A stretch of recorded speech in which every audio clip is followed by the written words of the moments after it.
มาเฝ้าหน้าย่างก็เสยบ่ติ่งบ่หยังเลยโว้ย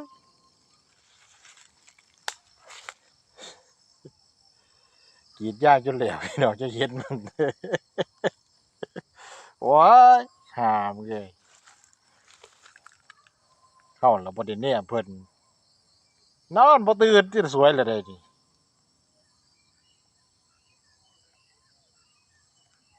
นอนตื่นสวยขนาดโอ้ยห่ามึงเอ้ยเบิ่งสิเด้อพี่น้องโอ้ยมันสิบอกเลขบ่ได้ห่ามึงไปทางใดก็ว่าไปโอ้ยตกใจเบิดมานอนอยู่หน้าย่างกันเสยอยู่